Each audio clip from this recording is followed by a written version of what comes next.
So for this module, we're moving into chapters 3 and 4, which basically focus on the importance of fostering good character in your leadership in order to be an ethical leader.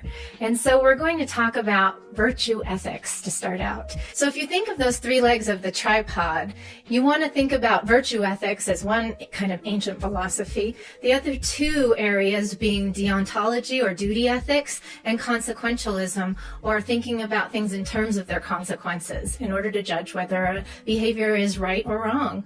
And so we're going to talk about that in order to understand ethical decisions and also the character of a leader.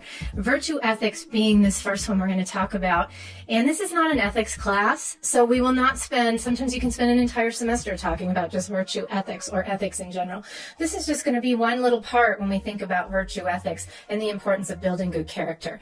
But let's start out and talk about how virtues should be incorporated into leadership. First, they should be woven into the inner lives of our leaders and into our leadership. It shouldn't be something that is completely external to us, or we turn it on and we turn it off, something that maybe is in one context and not the other. That becomes something that is artificial or inauthentic in our leadership. They should also be something, though, that we see as somewhat independent of a situation, not of us and ourselves and our character, but that we're able to judge the rightness of one situation with the rightness of another. And they may not want to, we don't want to judge all situations as the same. Thinking about judging a situation independently in order to decide a right act versus a wrong act, you want to think that it's not one size fits all, obviously. The other thing I want you to think about is that virtues actually help us to lead more satisfying and better lives when we do thread them and weave them into all of our decision-making processes. We become better people and therefore better leaders. There's an author named Jim Collins, and he wrote a book called Good to Great. And his big thing was that the best leaders are humble leaders, and that humility is one of the most important virtues a leader can possess. And he had this thing called level 5 leadership, and he said that it is the pinnacle of leadership to rise to level 5. Obviously, there were 4 other levels that you could rise to. Level 5 leaders was a combination of humility and professional will. And there's some debate about this. If you think about the leaders that you admire, you may think some of those leaders are not necessarily humble. They may be leaders that take credit for a lot of things that they've accomplished. They may be leaders who like to boast and brag about those accomplishments, and they may be leaders who are very flamboyant and charismatic. However, if you think about some of the leaders that share their, praise for accomplishments and are able to build enduring greatness through building good trust relationships, they're ones with high integrity, and many of this is because of acts of humility.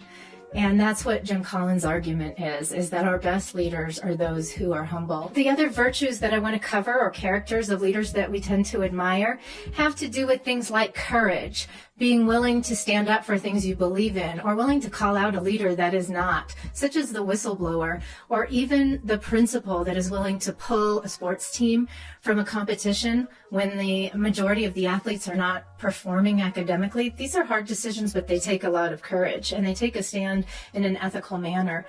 This idea of prudence is practical wisdom, being able to be wise in your decision-making processes and consistent in displaying that. The idea of optimism comes up in our chapter, and that is somebody who is maybe expecting positive outcomes as opposed to negative ones, and operating on that assumption will be somebody that is a leader that motivates and inspires others to follow them. Integrity, we talked about just a little bit when I said that those who have integrity build trust relationships with followers, and that's when you practice what you preach.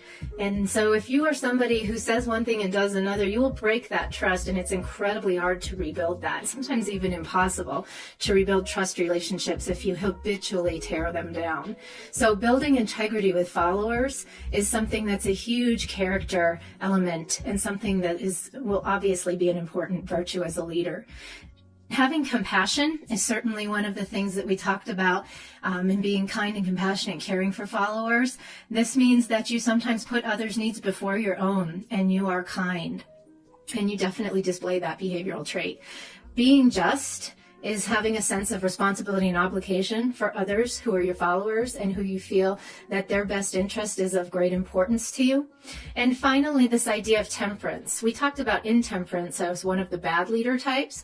So the opposite of that would be a virtue, and that would be having self-discipline and not being somebody who is out of control or lacks that discipline in several different areas, including maybe budgetary control, finance, behavioral control. We hear about, I think of Travis Kalanick with Uber, and many people's criticism of his leadership recently has been that he lacked self-discipline in some of his behavior, some of the things he did at corporate parties. And so they found that that was not something that they could admire in their leadership, in his leadership rather. The last thing we're going to talk about are what we call the faces of evil. And this is something that Johnson talks about as perspectives on evil. And obviously, when we're building character and we're talking about being of good character, we want to avoid this appearance of evil. And there's kind of these perspectives on being an evil leader. And we are going to be examining a film in order to deconstruct these faces. And the film is something you might have already seen in another class. It's called the Stanford Prison Experiment. And there's a researcher out of Stanford who has done a lot of research on evil and on how context or situations can shape the way that we as leaders and as people react to situations. There's been things on the bystander effect. There's been things by Stanley Milgram on how if we perceive an authority figure as directing us towards an act, we kind of shirk our responsibility and we'll do things we wouldn't have ordinarily done. And we're all capable, which is the hard and fast truth, and it's really disturbing to think about, but we're capable of committing evil acts if we feel that we're not responsible for doing them, if we feel that someone else has told us to do so. And so we saw this in the Holocaust, where ordinary human beings went to work every day and committed heinous atrocities because they felt an authority figure was directing them to do so, and therefore they absolved themselves of responsibility. This is something that a lot of researchers have looked at, along with things like the bystander effect, where we fail to act to assist somebody because we tell ourselves somebody else will do so, or we follow a newly established group norm. This researcher, Philip Zimbardo, who's done a lot of research out of Stanford, did an experiment called the Stanford Prison Experiment.